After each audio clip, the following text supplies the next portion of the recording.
Bum, ba-dum, bum, bum, da-da-da. Welcome to the Visionary Voice. I'm Lori DeGardi, and today we have Liz Caraballo. She is a visionary leader. Now, normally I give the introduction, but today, as you'll see with Liz, we do things differently. She's going to introduce herself. Liz, welcome to the Visionary Voice. Thank you, Lori. Thank you for having me. It's such a pleasure. So my name is Elizabeth Maria Caraballo, just like she said. I'm a single mom, a world traveler, a business coach, a life coach, a teacher, and an author. And basically, my whole thing is to find a whole nother way of seeing things so that you can have the freedom you want to enjoy your life in the present as you're creating the life that you want, but also just a lot of irreverent, wild fun in the midst of it all. It's so much fun hanging with her. I can only imagine how beneficial it is for your clients to work with you. Yeah, Yeah. definitely. Yeah. You got to lighten up. I think that's like the best medicine for all across the board. So I make my mission to like get a giggle out of you. I will turn myself inside out just to get one giggle if I got to. That's the whole point. Well, I won't edit out the giggles. Okay. This will be the blooper reel and the interview all in one. All in one. Yeah, I'm that kind of girl. Okay, so are you ready to get started? Absolutely. Okay. My first question is about your vision. What is your big vision, Liz? My big vision is to be a powerful influence to teaching people to listen to themselves, to be able to hear themselves, to listen to themselves, and expect them to be their own leaders, to find their own solutions. I think we are at a place where it's no longer about acquiring the knowledge from others before us, that independently and individually we have a really profound and acute perspective that needs to be heard. And it also is the best, most sound advice for advancement in your life. And you actually know it better than any coach or teacher can give it to you. So my work is really to get people to listen to themselves so they start leading their own lives. And in that individuality, we're going to find a whole new system of cohesiveness and relevance and growth globally as a full community, including the animals and the earth and the trees and all those things that are involved with what success really looks like. So that sounds to me like what your vision is, having everybody lead with their authentic personal power. Absolutely. Absolutely. Just to find your own personal authenticity powerful is more than enough. I think that sometimes people shy away with this idea of power because they're like, oh, well, I don't want much. You know, I just want to live a good life. I want to live a simple life. But the authenticity is the place where that stuff can actually happen. So you have to feel consistent and powerful in your own personal method. And it's got to look different because you can't be like anybody else. It's not possible. So I think allowing and encouraging difference and change is a big part of what I do. Yes. What does it look like for you to lead with personal power? I find that I can answer that question better as what it feels like. I don't really know what it looks like because I don't really sit outside of myself very often anymore, thank goodness. But I know what it feels like. It feels really easygoing. It feels kind of like I'm getting away with something. It feels really, there's a sense of lightness, maybe even giddiness sometimes. But the comfort, the ease factor, that is the hallmark of I'm in my power. Because I was talking about leadership. And one of the things in leadership that are represented in the animal medicine cards that I use is it's the mountain lion. And I love to tell women, I'm like, does a mountain lion like worry? How does a mountain lion exude and embody leadership? And she's just chilling on a rock. She's surveying. She's relaxed. She's comfortable with everything that is.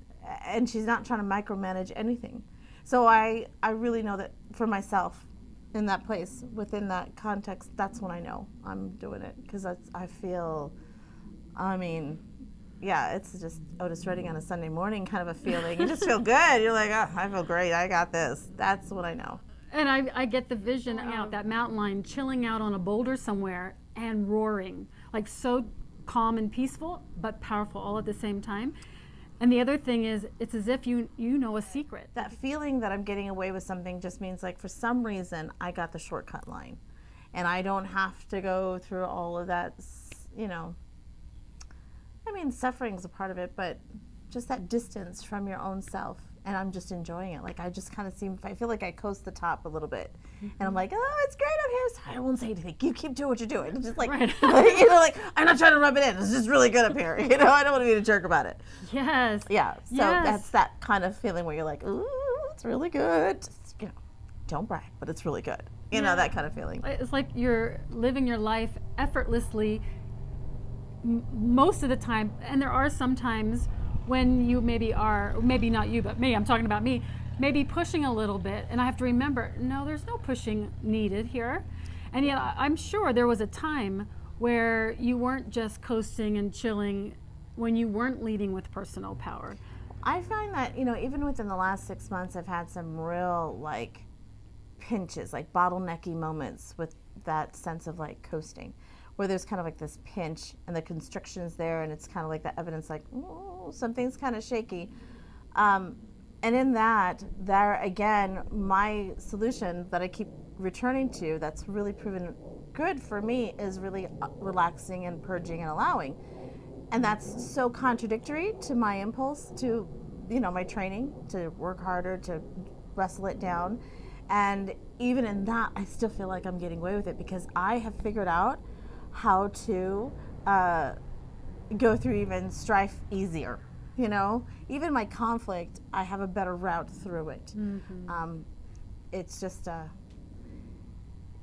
it feels good to be able to live like this, and my goal is to get other people to look at their lives differently so they can find this for themselves. It's that relaxation, that ease, that comfort, that confidence that you're guiding your own ship well. And what I'm hearing you say about, like, life is going to happen. Absolutely. There's going to be challenges, or things may happen that you don't particularly like. I haven't figured out that part of the mystery yet. But yet, in the midst of all of that, whatever that is that's not easy, you can still go through it with grace and a comfort or an ease. Maybe not so much comfort, but you can still coast through that or relax into it. Absolutely. And conversely, the opposite is true. I often tell people, especially like when they're first meeting me, like maybe we're on a call to see if they're the right person for me, if I'm right for them.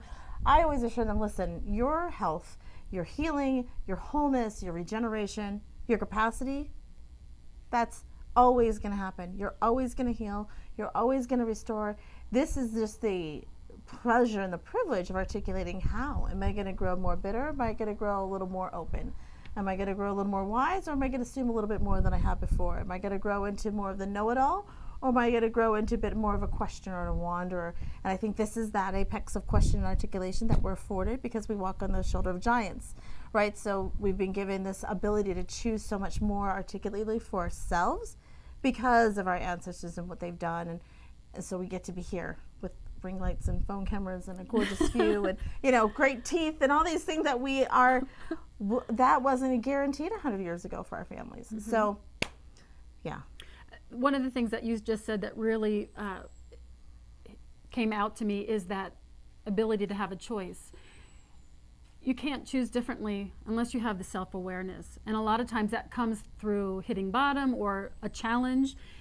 Some people keep choosing the same old thing that you were talking about earlier, the conditioning or the habits or the patterns of our traditions or our culture. But you can choose differently. We always are in choice.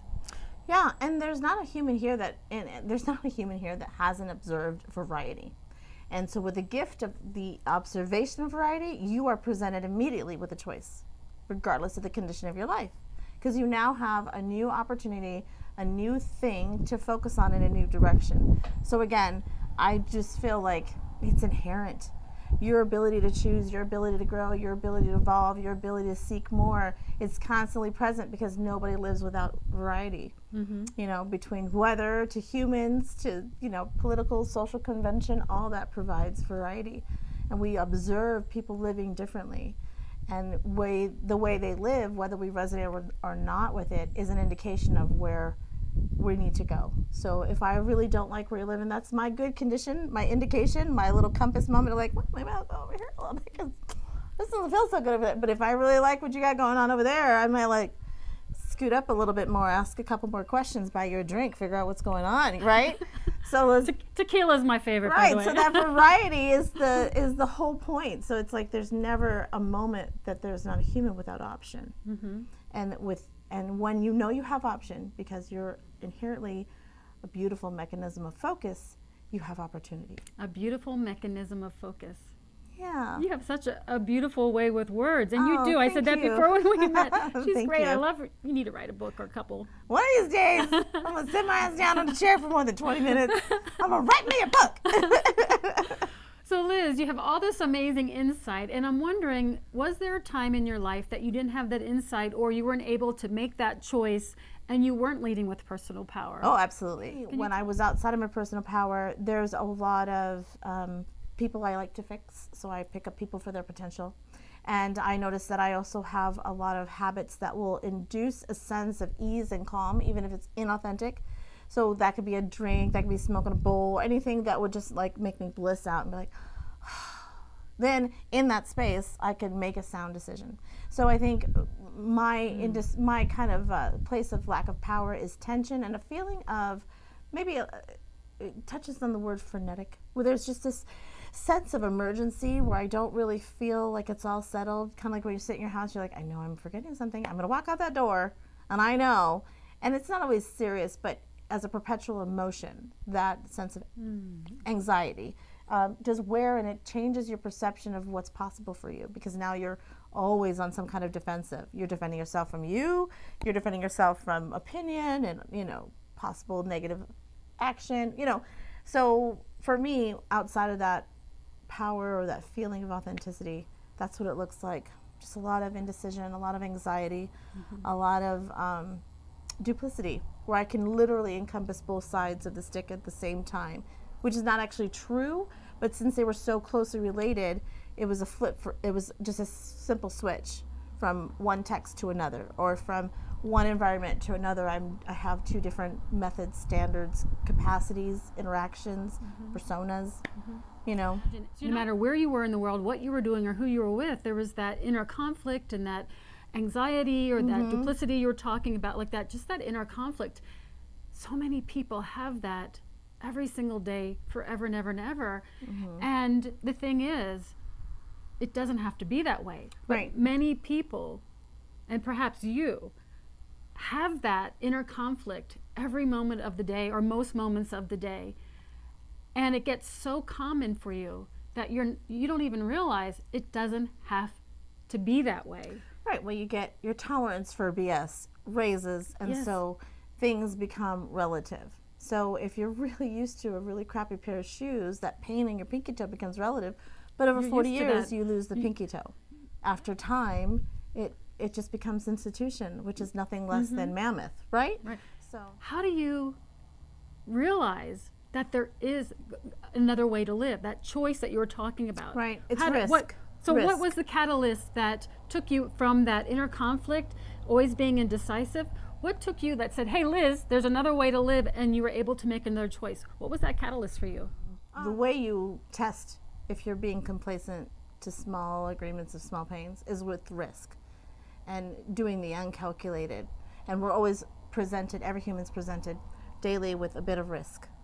For me, what it was I was presented with an opportunity to go to Thailand for a month. But it was like in 6 or 4 weeks. From that moment, I was like, oh, and we didn't have passports. There was a lot to get done, a lot to afford. I was still really on a tight budget. And I decided I'm just going to do it. F it, let's go. Because what happens with risk is that we put ourselves in completely unfamiliar situations, or else it wouldn't be called risk, right? And we create a pinch from what we normally would source our sense of esteem or worth or abundance from. We create a pinch on that to force another tributary, right? So in this situation for me, we were on the other side of the planet. It was my daughter's first international trip. I hadn't been on one in at least a decade, and it jarred, like, that saying from Mark Twain, the best antidote to what is it? Something like the best antidote to stupidity is travel, but that's not quite it. I just kind of. But that. That same thing. That's what happened. It like jarred me awake again to a bit more than my life that I had agreed to at a point, and it was in that sensation. I was on a beach. I had a swimsuit on. I was out of myself because I was really overweight, and I'm standing on this beach, and my daughter's got my hand, and that in and of itself is a mind-blowing experience for me to be a mom. I never anticipated that, much less the sand, the freaking water buffalo, the temple, all the things that I was surrounded by. And suddenly I was just like, I'm not going back to that. And what I was saying was, yes, I did go back to America. The plane ticket happened and I did go back. It wasn't like I wanted to run away, but what I said is I'm not agreeing to that anymore. And what I want for me right now is I want to travel again. And even though I have a daughter, I'm going to find my way to do it because I know I feel more alive. And that was the only thing I could really hold on to, and I could articulate, because at that point there was so much dichotomy in me, and it wasn't a dichotomy of option. It was a mechanism of coping that I was using that for. So even with that, both sides could hear that decision. It was a staff in the sand kind of thing, like, boom, I was having that moment. I was all we're Gandalf. Going, yeah, we're I was going. Like, you shall not pass, like, damn it. And so that was the beginning. But what I had to do was that next year provided a lot of opportunities to be like, oh, really? Well, how about if I take away this? Are you sure you want to go? It might be easier over there. So I was presented with a lot of variety to kind of whittle down, what does that look like, Liz? And what's the action you're going to take? I wanted it so bad that I was willing to listen to things that I didn't like. So I was willing to kind of be like, you're right, I am smoking too much weed. You're right, I shouldn't be messing with that guy. You're right. A lot of the stuff that I was holding on to because I legitimized it made me feel better, I had to be willing to start listening to and allowing, and then kind of playing with that, going, okay, so what if I did listen? What does that look like? But that point to this point, it's 3 years, 3.5 years. So it was just a lot of recommitting day after day after day, sometimes having a gap of a week where I'm like, screw that, I'm going back into bed, hiding, and then who doesn't? I think it's necessary. I think we need respite for growth. And in order to calibrate and keep up with that and stay in our bodies, we got to sleep a lot. So I think that, that start and stop and start and stop, it's valid, it's whole. I think repetition is whole. Even when it comes to the same mistakes, I think it's sacred. I think those are totally good and normal things. The things that I don't think are good for this type of stuff is a deadline and a sense of comparison that creates value for you. If comparison incites growth and like maybe a little hunger, a little drool, awesome. But if comparison creates a pinch or a tightness or smallness or belittlement, then no. Yeah, if it's a judgment. So I want to go back to when I asked you, what was it that was the catalyst for you to go from from leading with no personal power, or that in your inner conflict you spoke about, to leading with personal power, and you said risk, and you traveled to Thailand, and this is what I was hearing, is that you stepped out of your comfort zone, and travel does open up everybody should travel. That is a big deal for me. Yeah, you don't have to literally leave your life, but I think when you step out of everything smell, sight, taste, touch, like when you land and you can't recognize a scent, you can't recognize a stitch of words, you don't know where you are, boom, you're in the best place to learn more, to be more. It's as if you leave your identity behind, or the archetype or the paradigm that you've been living in, and you walk out of that into something new. And for many people, and it may not be true for everybody, but for many people that I know, including me, because I've traveled a lot internationally, there's a freedom. I mean, it's also scary. Like you said, it's a risk, and it's an adventure. Absolutely. But there's this freedom to experience life in a way that you never had before, and your whole perspective can change and broaden. And so I wanted to say that is also a similar experience for me. And then you make a decision when you are finished with that adventure. Who do you come back to be? Do you come back to the person you were? Do you bring some of that freedom and choice with you? And I hear that you decided, you came back and said, I'm not going back there. And you realize that some of the the activities or habits that you had, you started letting go of some of those that you knew weren't good for you. I didn't think I was going to have to let go of a lot of stuff. I didn't make that agreement with that consciousness. I just wanted to get out of the life. But I think there's something that I hear a lot from people who have these kind of moments. You get back home and they feel the magic for like a day, a week maybe, and then it starts to dissipate and like, oh, how do I keep that magic? And that magic had nothing to do with your reality. it's always it has to do with the new. It has to do with that fact that you have new territory. So like, it always, if you can take out a part and leave a little bit of variety and risk in the universe to put in something that you didn't anticipate, you'll have more. You'll live longer. You'll live better. My mom was recently telling me something about that. She was like, you know why women live longer? And I was thinking like she was going to say something about men or something. And she's like, no, it's because we have moon cycles and we release something that we have to regenerate and create anew. And so we're always infused with new. And she's like, that's why they tell men it would be better for them to donate blood once a month or once a quarter, so that their body can let go of something and create new, because there's a capacity to refresh and regrow and regenerate that we're inherently given. But without the loss, where, why, how? That's not a part of nature. So I think it's a really valuable thing when you're in this process of declaring like that moment, that pivot, that catalyst, whatever, that you recognize the only way you're going to be able to keep the magic of that moment is through constant molting. That's that dark night of the soul. That's what all that's about. Shamanistic deaths, all that stuff. It comes up. You see it in nature. You see it in flowers. Without that process, we don't get the blessing of another opportunity. So I think that that's something that most people, because for me, I fell off the wagon, so to speak, a whole bunch of times in that first year. Because it was hard. It is hard. And I didn't want to anymore. And I thought, I do enough. I'm a single mom and da-da-da. Man, there's something about that taste of outside, though, that just, I couldn't kick it. So I began to want that more than the comfort.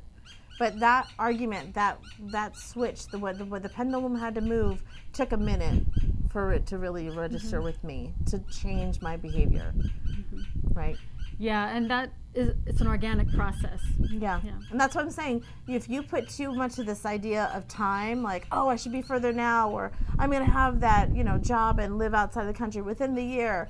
There's nothing wrong with setting that thing, but if you have a value on that, if you think that makes you better or that proves a point, then it will torture you. Yeah. If it's just simply something you're saying because you feel like it would be perfect. Or somebody told you to say that or do that. Right, to kind of get you motivated. That all has its purpose, but it can't have an emotional basis for you. You can't be attached to that stuff, because that's not how life works, man. It's just not for anybody at any point.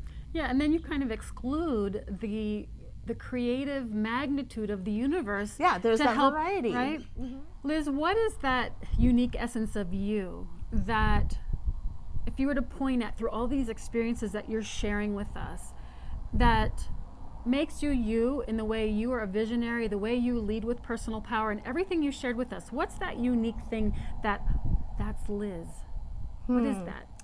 Well, I know for the two major things with me is I'm very warm, I'm very like grounded and gritty, and humor. So those grounded and gritty, I love that. I am, man. I'm talking about pooping, farting in a heartbeat, and I don't mind. I'll talk about anything with anybody.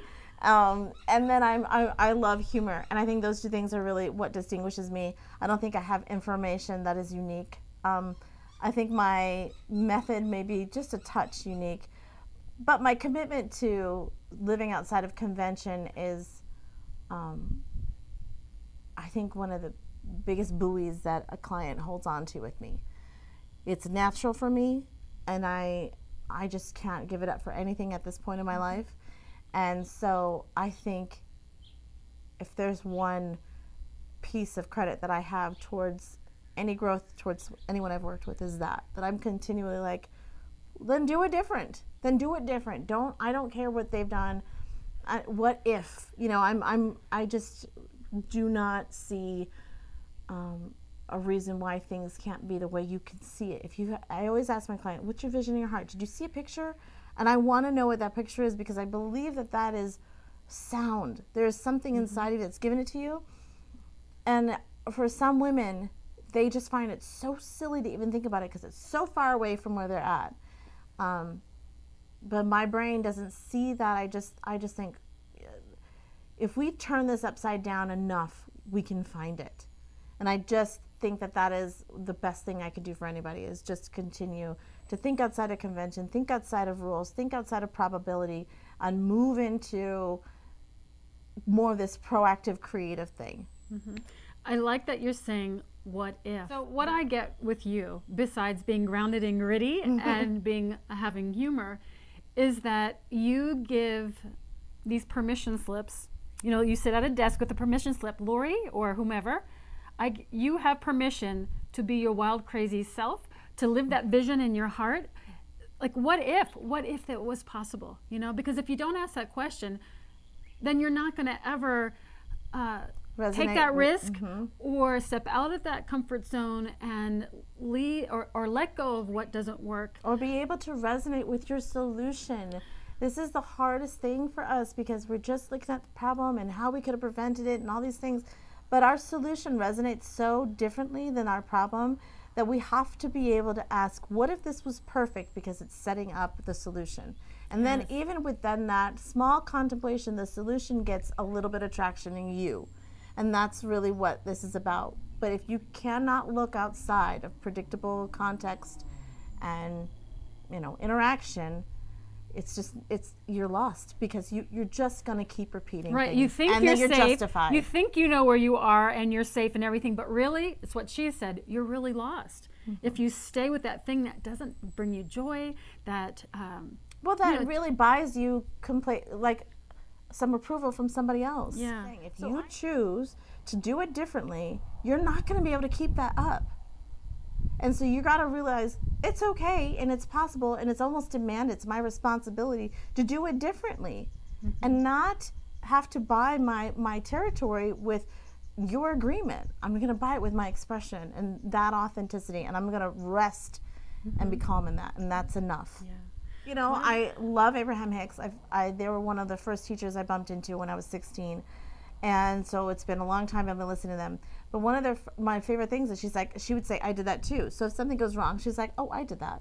If something goes right, she goes, I did that too. If something goes, man, she's like, I did that. Because we're creating by virtue of the drum that we beat. And so it's so cool when you realize that. You're like, this is me. All of this is me. And sometimes it hurts. When life doesn't look so good, it can hurt when that is all you. But either which way, again, you're presented with a choice. Exactly. The minute you have awareness, you have an opportunity. We have said so much, and I really respect and relate to most everything you're saying, because I did that too. Yeah. Right?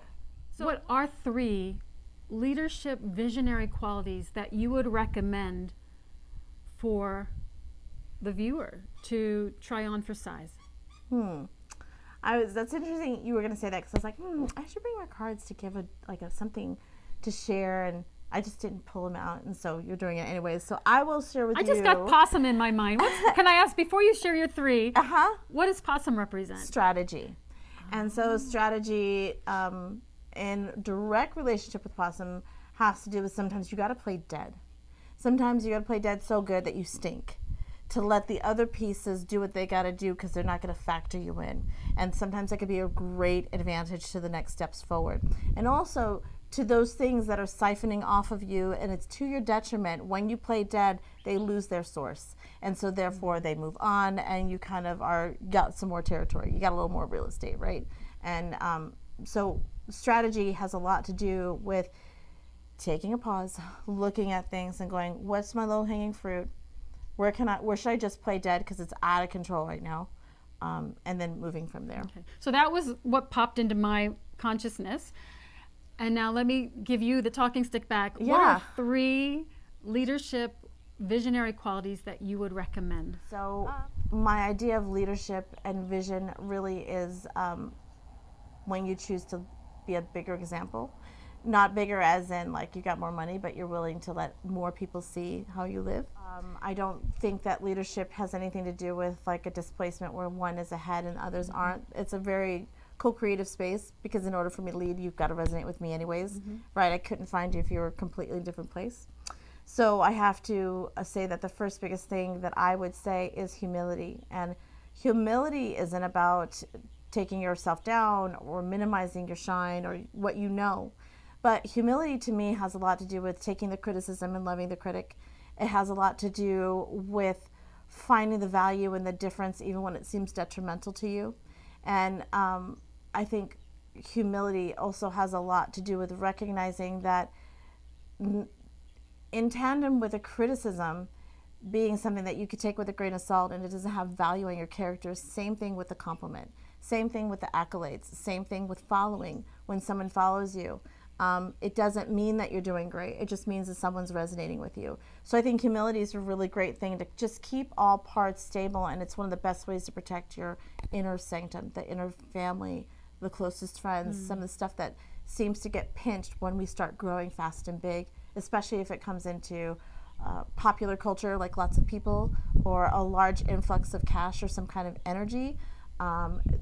I think humility is the best way to stay holding on to the things that really love you without I all love the that. shine. I haven't heard humility described, or a benefit of humility in that way. That last thing that you said. Go ahead. I think the two other things that I would really encourage is a sense of humor. I can't live life without it, and I've never really met a leader that really leads that doesn't carry that trait in some way. There always are those amazing stoic leaders that move things forward, but when it comes to large, massive shifts of energy between grief and humor, those are the top two, and the one I choose to wield is humor. And I also feel like man, that's some sweet ass honey. I mean, people just like, you're so funny. You want to go to dinner? Yes, let's go to dinner. You want to buy a package? Sure. Like, it just kind of works out after a while. I think humor is vital. And I think the last characteristic has to do with personal responsibility. And that is really taking the responsibility to make sure that the actions you're taking are coming from your heart, your actual true identity, and that you're willing to acknowledge when you're not listening, you're willing to acknowledge when it's off, you're willing to acknowledge when you cannot hear yourself think, that you take that seriously and you move according to what it takes to hear yourself, to breathe, to go slower, to be more present. Because things like patience, anxiety, multitasking, overwhelm, those all come from a lack of presence.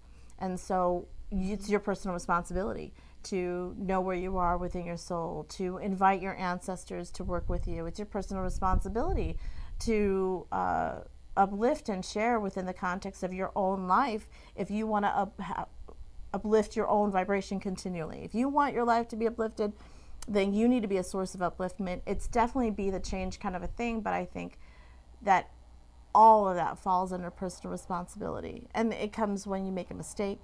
It comes when you made a true and honest miscalculated mistake that hurts somebody, and it comes when you kind of knowingly kind of smudge up the lines a little bit to take that personal responsibility. So I think for me those three things create some of the most dynamic and diverse aspects and fulfillment of what it is to be a leader or to have a vision. Humility, humor, and personal responsibility. Okay. Liz, how can people reach out to you? Where will they find more about you? Yeah. Well, I think the best way right now is through Facebook. I have a public profile, and it doesn't, you don't have to be my friend to see what I'm doing. I also have a private group, and it's called A Modern Woman's Guide to Changing Her Vibration. But I think if you just connect with me through Facebook, you can message me through there. I answer all kinds of stuff through there. I think that would be the best way. Everything's kind of under construction because I am following my personal responsibility and making room for my art career and my art stuff. Yes. So I think the best place is just find me through Facebook. It's Elizabeth Caraballo or Liz Caraballo. You'll find me on there. And start a conversation, say hello, drop a note. I'm open to all of it. Okay. Yeah. Thank you so much for being on the Visionary Voice today. Yes, It's thank you been for so much having fun. me. Beautiful, and your home is gorgeous. Thank you. You're very welcome. If you'd like to lead with more personal power, check out my website, leadwithpersonalpower.com. You'll find several downloads complimentary to help you step into your authentic power and give you some of those permission slips we were talking about earlier. And feel free to reach out to me as well, Lori at leadwithpersonalpower.com. And that's it for this time. Yay! So see you next time on The Visionary Voice. Bye-bye. Bum, bum, bum, da.